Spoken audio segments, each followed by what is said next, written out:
ভারতীয় সংসদীয় ইতিহাসে আমরা বহু লজ্জাজনক ঘটনার সাক্ষী থেকেছি, কিন্তু গতকালকে অনুরাগ ঠাকুর যে মন্তব্য করেছেন সেটা ভারতীয় সংসদীয় ইতিহাসের সবথেকে লজ্জাজনক, রাজনৈতিক সৌজন্যবোধের বিরোধী, নিম্ন রুচি সম্পূর্ণ একটি সংসদে এই ধরনের মন্তব্য সংবিধান বিরোধী সম্পূর্ণভাবে। ओबीसी की बात जनगणना की बात बहुत की जाती है। माननीय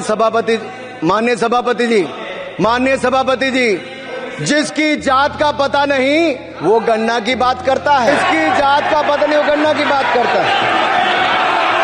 তবে রাহুল গান্ধী এর পরিপ্রেক্ষিতে যথেষ্ট সৌজন্যতা বজায় রেখে উত্তর দিয়েছে, শালীনতা বজায় রেখে উত্তর দিয়েছে।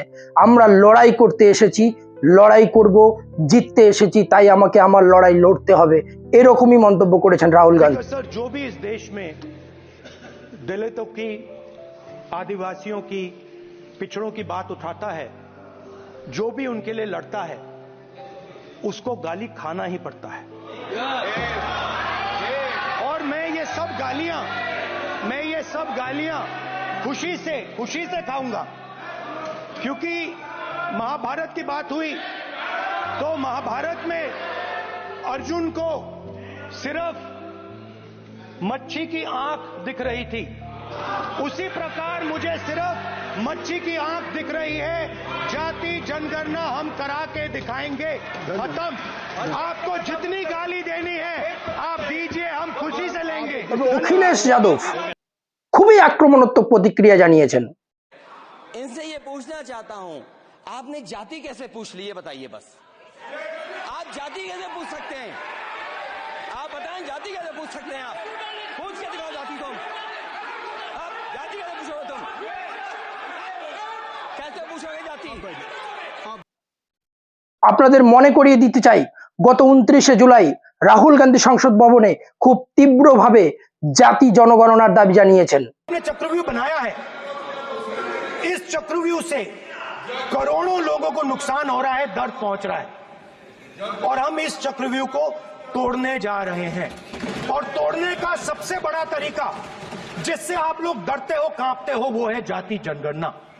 और जैसे मैंने कहा था कि इंडिया गठबंधन गारंटीड लीगल एमएसपी इस सदन में पास करेगी, वैसे ही मैं कह रहा हूं, आपको अच्छा लगे ना लगे, जाति जनगणना इस हाउस में, इस सदन में पास करके हम आपको दिखाएंगे। এই কারণেই এই অনুরাগ ঠাকুর যে নিজে প্রধানমন্ত্রী হতে চায়, কিন্তু ভাষাগত, রুচিগত, সৌজন্যগত নিম্ন রুচির পরিচয় দিয়ে এসেছেন বারংবার। নিশ্চয় মনে আছে আপনাদের, এই অনুরাগ ঠাকুর প্রকাশ্য মঞ্চে বক্তব্য রেখেছেন দেশকে গদ্দারক ও গুলি মারার মতো মন্তব্য।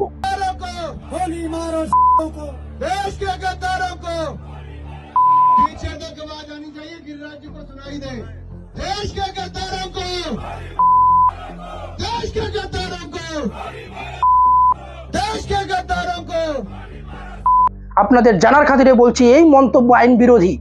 আপনারাও কখনো বাড়িতে বাইরে গুলি মারার মতো কথা বলতে পারেন না, এতে আপনার জেল পর্যন্ত হতে পারে। একটা মানুষ তখনই এই ধরনের শব্দাবলী প্রয়োগ করে যখন সে রেগে যায়, তার মানসিক সন্তুলন নিজের বশে থাকে না, তখনই বলে আপনার জাত কি, জন্মের পরিচয় কি, মেরে দেবো, গুলি মারবো, এই ধরনের কথা। কিন্তু এগুলো কখনোই যুক্তিযুক্ত বা সাংবিধানিক নয়। কিন্তু এই অনুরাগ ঠাকুরের বিরুদ্ধে কোনো রকম ব্যবস্থা নেয়নি, বরঞ্চ এরকম একটা কথা বলেছে যে অনুরাগ ঠাকুর যখন কথাগুলো বলেছে হেসে হেসে বলেছে। এই অনুরাগ ঠাকুরের এই দেশ কি গদ্দারক মন্তব্যের পরেই মনে আছে নিশ্চয়, এক ছেলে শাহিনবাগে নাগরিকত্ব আইনের প্রতিবাদ কর্মসূচিতে বন্দুক নিয়ে চলে গেছে, একজন জামিয়া কলেজে পৌঁছে গেছে, যার ফলে দিল্লিতে দাঙ্গা লাগে। ধৈর্য ধরুন, এবার আসি এই জাতি জনগণনা। যে জনগণনার দাবি করতে গিয়ে রাহুল গান্ধীকে এত বড় অপমানিত হতে হলো, এই জাতি জনগণনা আসলে কি, কেন এই জাতি গণনার প্রয়োজন, কেনই বা এত বিরোধিতা? জাতি ভিত্তিক জনগণনা সরকারের নীতি নির্ধারণের জন্য অত্যন্ত গুরুত্বপূর্ণ। ভারতের জাতি প্রথা আছে বলেই বিভিন্ন জাতি এবং তাদের অগ্রগতির সঠিক খবরাখবর রাখা একটা রাষ্ট্রের দায়িত্ব। একবার সেই তথ্য পেলে সেগুলোর মাধ্যমে বা সেগুলোর ব্যবহারের মাধ্যমে নীতি নির্ধারণ করা যায়। একটা রাষ্ট্রের নির্মাণের ক্ষেত্রে দেশে বর্তমান সমস্ত জাতির, সমস্ত শ্রেণীর নাগরিকের আর্থিক সামাজিক উন্নতি প্রয়োজন, সেটা পরিষ্কার হয় জাতি জনগণনার মাধ্যমে। জাতি গণনা শুধুমাত্র কোনো জাতের জনসংখ্যা গণনা নয়, জাতিগতভাবে তাদের আর্থসামাজিক পরিস্থিতি সম্পর্কে জানা। সেটা জানলেই নীতি নির্ধারণ সম্ভব। দেশের কোনো নির্দিষ্ট জায়গায় কোনো জাতির বসবাস, তাদের আর্থসামাজিক অবস্থা কীরকম, সেটা একমাত্র জাতি গণনার মাধ্যমেই জানা সম্ভব। আর আমরা প্রত্যেকেই জানি দেশের প্রতিটি জাতির উন্নয়ন না হলে দেশের উন্নয়ন সম্ভব নয়। এবার আসি, যদি দেশের উন্নয়নের ক্ষেত্রে উপযোগী জাতি গণনা, তাহলে বিরোধিতা কেন? মানে এই জাতি গণনা যদি দেশের ক্ষেত্রে একটা উপযোগী, তাহলে জাতি গণনার বিরোধিতা কেন? এ বিষয়ে দলিত পণ্ডিত সুরজ ইয়াংদের একটি ইন্টারভিউতে জানিয়েছেন, বিরোধিতা করছে মূলত উচ্চবর্ণের মানুষ। কারণ এই সম্প্রদায়গুলো প্রজন্মের পর প্রজন্ম ধরে বিভিন্ন ক্ষেত্রে বিশেষাধিকার পেয়েছে। এই ধরনের জনগণনা হলে তারা সেই সুবিধা হারাবেন বলে উদ্বিগ্ন। এছাড়া ভারতের জাতি বৈচিত্র্যের অসম প্রতিনিধিত্ব ধরা পড়লে আনুপাতিক প্রতিনিধিত্বের জন্য বিভিন্ন নীতি পরিবর্তনের প্রয়োজন হবে। তার জন্য সরকারকে টাকা খরচ করতে হবে। স্বীকৃত নয় এমন অনেক জাতির অবস্থাও প্রকাশ পাবে। তবে সুরজ ইয়াংদের মতে অর্থনৈতিকভাবে দুর্বল গোষ্ঠীর অধিকার ইতিমধ্যেই সুরক্ষিত, তাই কোনো শ্রেণীরই জাতিভিত্তিক জনগণনা নিয়ে উদ্বিগ্ন হওয়া উচিত নয়। কারণ এই ধরনের জনগণনা হলে দেশের কোথায় কোন সমস্যা রয়েছে তার একটা সঠিক বিবরণ পাওয়া যাবে, যা এই মুহূর্তে কারোর জানা নেই। পাশাপাশি এই জনগণনা সাম্প্রদায়িক সম্প্রীতির উন্নতি ঘটাবে, দেশকে শক্তিশালী করবে। তবে বিভিন্ন জাতির উদ্বেগ দূর করতে এখনো সরকার যথেষ্ট কাজ করে উঠতে পারেনি বলেই দাবি করেছেন এই দলিত নেতা। তার মতে সরকার খাতায় কলমে অনেক ভালো উদ্যোগ নিলেও প্রয়োগের ক্ষেত্রে অনেক হাত থেকে যায়। এই ক্ষেত্রেও তাই ঘটেছে। এছাড়া সরকার তাদের জন্য সংরক্ষণের ব্যবস্থা করলেও অন্যান্য সংরক্ষিত বিভাগের তুলনায় তাদের আয়ের সুযোগ কম বলে অভিযোগ রয়েছে। এই অবস্থায় বেসরকারি ক্ষেত্রেও চাকরিতে সংরক্ষণের দাবি তুলেছেন সুরজ ইয়াংদের। আমাদের দেশে সবাই যদি সমান জায়গা থেকে যাত্রা শুরু করত, তাহলে মেধাই একমাত্র বিচার্য বিষয় হতে পারত। কিন্তু জাতির ভিত্তিতে আমাদের দেশে প্রজন্মের পর প্রজন্ম কোনো জাতি বাড়তি সুযোগ সুবিধা পেয়েছে, কোনো জাতি বঞ্চিত হয়েছে। এই অবস্থায় বেসরকারি ক্ষেত্রে সংরক্ষণ বেশ ভালো ধারণা বলে মনে করেছে সুরজ ইয়াংদের। সরকারি ক্ষেত্রে ভারতের 7% কর্মসংস্থান হয়, বাকি সবটাই হয় বেসরকারি খাতে। এই সমস্যার সমাধানে বেসরকারি শিক্ষা প্রতিষ্ঠানগুলি বিলুপ্ত করারও প্রস্তাব দিয়েছেন এই দলিত নেতা। কারণ কোনো বেসরকারি প্রতিষ্ঠানে কোনো নির্দিষ্ট সম্প্রদায় যে বঞ্চনার শিকার হবে না তা নিশ্চিত করা সম্ভব নয়। তার মতে প্রধানমন্ত্রীর সন্তান থেকে শুরু করে ফেরিওয়ালা প্রতিটি শিশুর স্কুলে একই ধরনের এবং একই জীবন ধারার সুযোগ থাকা উচিত। এর থেকে একটা ধারণা রাখা বাস্তবসম্মত যে নিয়মিত জাতি গণনা প্রয়োজনীয়। তাই এটাই বলা যায় রাহুল গান্ধী বাস্তবতার সঙ্গে জাতি গণনার দাবি করেছেন। এবার আসি, রাহুল গান্ধীর জাতি কি? আপনারা পণ্ডিত মতিলাল নেহরুর কথা শুনেছেন, পণ্ডিত জওহরলাল নেহরুর কথা শুনেছেন। এরা দুজনেই পণ্ডিত ছিল। পণ্ডিত জওহরলাল নেহরুর মেয়ে ইন্দিরা গান্ধী 1942 সালে একজন ফিরোজ গান্ধী GHANDY কে বিয়ে করেছেন। এবার বলি, ফিরোজ জাহাঙ্গীর গান্ধী একজন পার্সি ছিল। আবার মনে করে দিচ্ছি, এই গান্ধী স্পেলিং হচ্ছে GHANDY। আর এই দেশ গঠনে পার্সিদের অনেক ভূমিকা রয়েছে, ব্যবসায়িক ক্ষেত্রেও রয়েছে ভূমিকা তাদের। জামশেদপুর টাটা স্টিল ফ্যাক্টরি একজন পার্সির তৈরি। মনে আছে দাদাভাই নৌরোজির কথা? ইনি একজন পার্সি ছিল এবং খুব ফেমাস একজন লোক ছিল। অনেকজন স্বতন্ত্র সেনাতে যোগ দিয়েছিলেন, এমনকি ফিরোজ গান্ধীও একজন সেনা ছিলেন, যেখান থেকে ইন্দিরা গান্ধীর সঙ্গে পরিচয় তার। পরবর্তী সময় ফিরোজ গান্ধী GHANDY গান্ধী টাইটেল গ্রহণ করে। এমনকি মনে রাখবেন, জন এব্রাহামও একজন পার্সি। তারপর ইন্দিরা গান্ধীর ছেলে সঞ্জয় গান্ধী এবং রাজীব গান্ধী বিয়ে করেন একজন খ্রিস্টান সোনিয়া গান্ধীকে।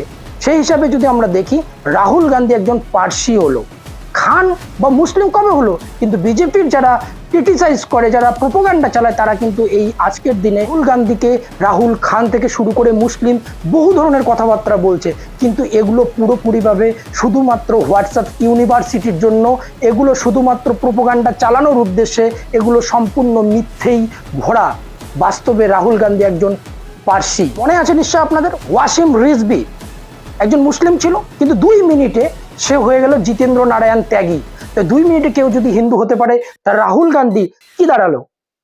রাহুল গান্ধী সবসময় বারংবার বলে থাকে, আমি হিন্দু ধর্মে বিশ্বাসী, হিন্দু ধর্মকে সম্মান করি, আমি হিন্দু ধর্ম মানি।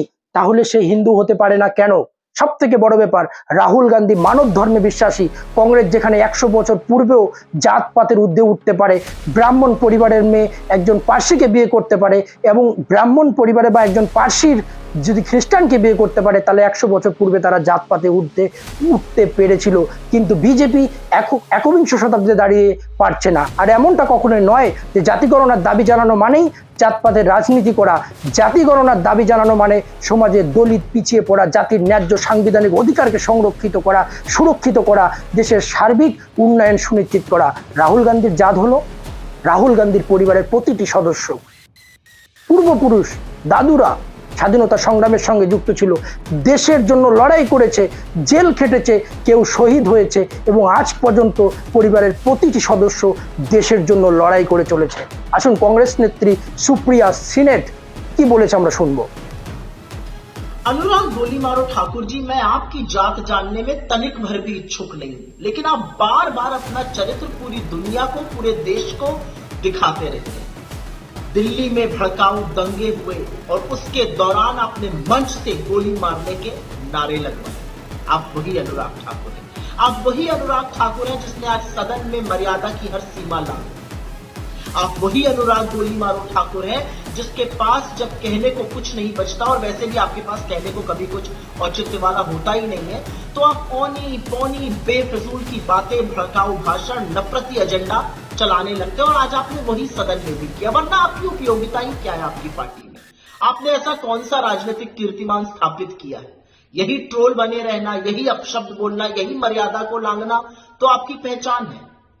कल निर्मला जी जातिगत जनगणना को सुनकर सदन में खी कर रही थी, आज आपने अपनी पार्टी की असलियत दिखा दी जातिगत जनगणना पर एक व्यक्ति की जाति पूछकर, जो असंवैधानिक है।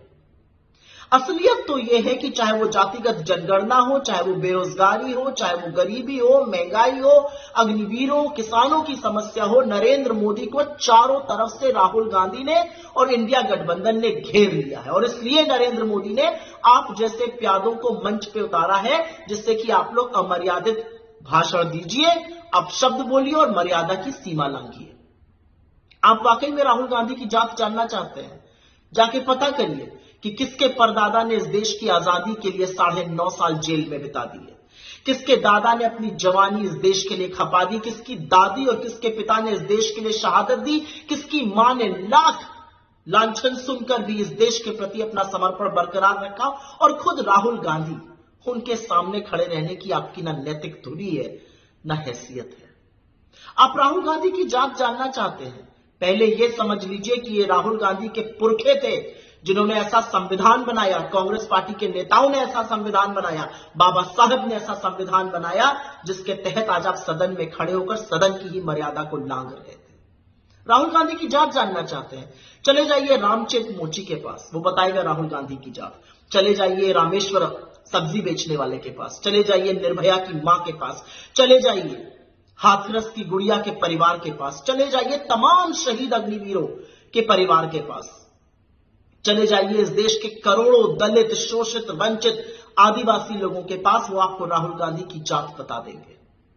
और अगर फिर भी ना मन भरे तो सड़क पर निकल जाइएगा और राहुल गांधी का नाम लीजिएगा, और फिर देखिएगा कि यह देश अपने बेटे, अपने भाई को किस मोहब्बत से, किस अदब से, किस सम्मान से ट्रीट करता है। शायद आपको तब समझ में आए कि राहुल गांधी कौन है। लेकिन एक बात याद रखिएगा, जातिगत जनगणना का मन राहुल गांधी ने, इंडिया गठबंधन ने बना लिया है, ठान लिया है, और जातिगत जनगणना हर कीमत पे होके रहेगी। आप कुछ भी कर लीजिए, जातिगत जनगणना तो करानी पड़ेगी। আর কিছু বলার অপেক্ষা রাখে আপনাদের আর কিছু বলার অপেক্ষা? রাহুল গান্ধী ওই পরিবারের সদস্য যার পরিবার প্রতিটি সময় দেশের জন্য ত্যাগ স্বীকার করেছে। বন্ধুরা, আপাতত এটুকুই, বাকিটা পরে দেখা হবে।